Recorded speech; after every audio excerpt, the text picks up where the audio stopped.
Hello viewers, welcome to my channel. I hope आप सब सही होंगे, आपकी पढ़ाई अच्छे से चल रही होगी। तो क्लास 11th के चैप्टर 7 जिसका नाम है बदलती हुई सांस्कृतिक परंपराएं, इसके कुछ इंपॉर्टेंट पॉइंट्स का रिवीजन। तो ये जो चैप्टर है, हमें सबसे पहले इसका नाम देखना है। जैसे कि आपको नाम से ही पता चल रहा है कि चैप्टर का नाम है बदलती हुई सांस्कृतिक परंपराएं। यानी कि हम इसमें पढ़ने वाले हैं कि आखिर इस टाइम पर यहाँ यूरोप में, कौन सी जगह पर, यूरोप में, स्पेशली यूरोप में भी सबसे पहले कहाँ पर, इटली। याद रखना, इटली में ये जो चेंजेस की बात यहाँ पर हो रही है, जो कि कैसे चेंजेस थे, कल्चरल चेंजेस थे। वहाँ के लोगों की सोच में, वहाँ के लोगों के कल्चर में, वहाँ की पढ़ाई-लिखाई में, वहाँ की चित्रकला में, इन सारी चीज़ों में बहुत सारे चेंजेस इस टाइम पर हमें देखने को मिलते हैं। और सबसे पहले मैं हमेशा बोलती हूँ कि टाइम पीरियड आपको पता होना चाहिए कि आप जो चैप्टर पढ़ रहे हैं, आखिर वो किस टाइम से किस टाइम तक के बीच में आपको पढ़ना है। तो यहाँ पर जो टाइम है वो है 14 से 17वीं सदी, ठीक है? तो 14 से 17वीं सदी में यूरोप में जो चेंजेस हुए, हम यहाँ पर वो देखने वाले हैं। अब यहाँ पर एक सबसे बड़ा जो चेंज था, वो ये था कि इस टाइम के चेंजेस को डिनोट करने के लिए एक वर्ड का यूज़ किया गया है जिसको बोला जाता है पुनर्जागरण। बहुत सारे बच्चे ऐसे भी होते हैं पूरा चैप्टर पढ़ लेते हैं लेकिन उनको पता ही नहीं है पुनर्जागरण क्या है। लेकिन जैसे कि रेनेसां क्या होता है, रेनेसां को आप नहीं समझेंगे तो आपको नहीं पता चल पाएगा कि आखिर इस चैप्टर में क्या चेंजेस आ रहे थे। तो रेनेसां जैसे कि नाम से ही पता चल रहा है, री यहाँ लिखा हुआ है, इसको हिंदी में बोला जाता है पुनर्जागरण, ठीक है। अब पुनर् मतलब क्या होता है, री मतलब क्या होता है, कोई भी चीज़ फिर से या दोबारा से होना। ऐसे ही इस टाइम पर क्या हुआ था, जो यूरोप के लोग थे, स्पेशली जो इटली के लोग थे, वो अब फिर से जागरण मतलब जाग रहे हैं। जो कि मध्यकाल में या मध्य युग में सो गए थे। उनकी सोच, सोना मतलब उनकी सोच पर खुद का कंट्रोल नहीं था, उनकी सोच पर चर्च का कंट्रोल था। लेकिन अब क्या हो गया, अब बहुत सारे जो लोग हैं वो पढ़ लिख कर या चीज़ों को समझकर अब जानने लग गए हैं कि सही क्या है और गलत क्या है, ठीक है। इसी को बोला गया है रेनेसां, जो कि कब आया था, 14वीं सदी के बाद से सबसे पहले इटली में इसकी शुरुआत हुई थी। और जब लोग जो फिर से जाग रहे हैं, इस टाइम पर बहुत सारी चीज़ों में चेंजेस आए। उन्होंने नई नई किताबें छापी, इस टाइम पर प्रिंटिंग प्रेस का आविष्कार हुआ। उन्होंने अपनी आर्ट में, पेंटिंग्स में, बहुत सारी चीज़ों में चेंजेस करने की कोशिश करी थी, ठीक है। तो आप समझ गए होंगे कि अब पुनर्जागरण क्या है। जैसे कि चैप्टर 6 में फ्यूडलिज्म हमने पढ़ा था, सामंतवाद पढ़ा था, कि भूमि से रिलेटेड जो रिलेशंस थे उस टाइम पर कैसे थे यूरोप में। लेकिन अब यहाँ पर हमें क्या देखना है कि क्या कल्चरल चेंजेस आए जो कि रेनेसां की वजह से आए, जो कि लोगों के अब फिर से जागने की वजह से आ रहे हैं। और इस रेनेसां का अगर आप मीनिंग देखें तो क्या होता है, पुनर्जन्म या रीबर्थ। एग्जाम में पूछते हैं रेनेसां का मीनिंग बताइए, तो रेनेसां का या पुनर्जागरण का मतलब क्या होता है, ये स्पेलिंग गलत है। तो क्या होता है इसका मतलब, रीबर्थ या फिर से जागना। लोग अब फिर से जाग गए हैं, उनकी सोच फिर से जाग गई है, ठीक है।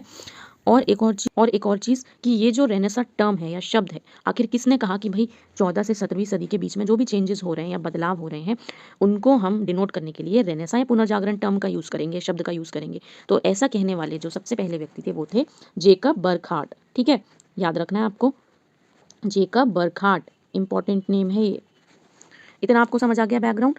ये जो रिकॉर्डिंग है मैं सेकंड टाइम कर रही हूँ क्योंकि एक बार मैं पूरा रिकॉर्ड कर चुकी थी, बट उसके बाद जैसे ही मैंने रिकॉर्डिंग के बाद उसको चेक किया एडिटिंग के लिए, तो उसमें मेरी वॉइस ही नहीं आ रही है। आई थिंक माइक में कुछ इशू हो गया था, तो मैं ये फिर से कर रही हूँ रिकॉर्ड।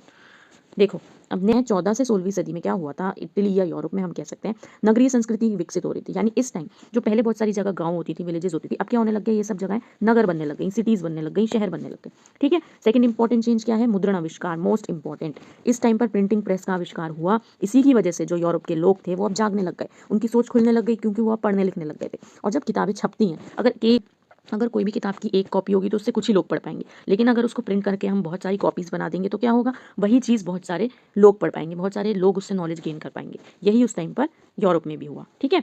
फिर उसके बाद हमने ये पढ़ लिया है कि पुनर्जागरण क्या है, इसका मतलब पुनर्जन्म होता है हिंदी में, और इसको इंग्लिश में क्या बोलते हैं, रेनेसा,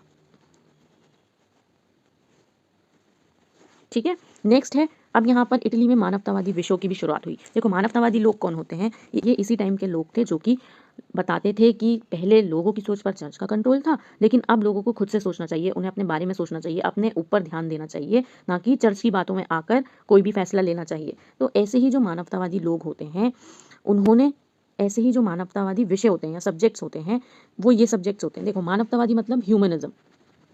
और आप सब जो बच्चे हो, आर्ट्स के हो, आर्ट्स को हम और क्या बोलते हैं, ह्यूमैनिटीज़ भी बोलते हैं। तो ये जो ह्यूमैनिटीज़ वर्ड है, इसी ह्यूमनिस्ट या ह्यूमनिज्म से निकला है, जिसको हिंदी में क्या बोलते हैं, मानवतावाद। और मानवतावादी विषय या ह्यूमनिस्ट विषय सब्जेक्ट्स कौन कौन से हो गए, इतिहास हमें पता है, हम पढ़ते हैं ह्यूमैनिटीज़ में, इतिहास पढ़ते हैं, नीति दर्शन पढ़ते हैं, अलंकार शास्त्र, कविता, व्याकरण, ये सब आप लैंग्वेजेस में पढ़ते हैं।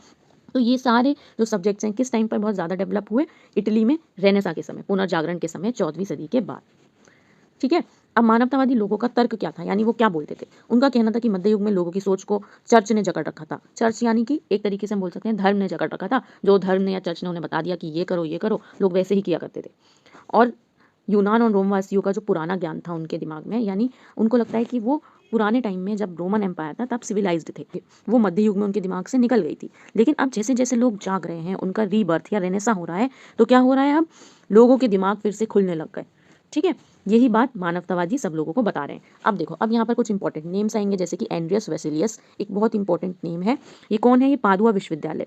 मैं आपको मैप पर दिखा देती हूँ इस चैप्टर का, आप ये मैप देखिए, इसमें आपको दिख रही होगी पादुआ लोकेशन, ये इटली में ही है। और ये जो है यहाँ पर बहुत सारी इटली में इस समय पर यूनिवर्सिटीज़ की शुरुआत हुई थी। उन्हीं में से एक यूनिवर्सिटी कौन सी थी, पादुआ विश्वविद्यालय। और यहाँ पर आयुर्विज्ञान या मेडिकल साइंस पढ़ाने वाले एक प्रोफेसर थे, जिन्होंने क्या काम किया था, अब इन्होंने ये काम किया था कि जो ह्यूमन बॉडी होती है, मानव शरीर, उसकी सूक्ष्म परीक्षण यानी उसको बारीकी से ऑब्जर्व करने के लिए चीरफाड़ करी थी। इससे पहले ऐसा किसी और ने नहीं किया होगा, तो इसीलिए एंड्रियस वेसिलियस का नाम इंपॉर्टेंट है, आपको याद रखना होगा।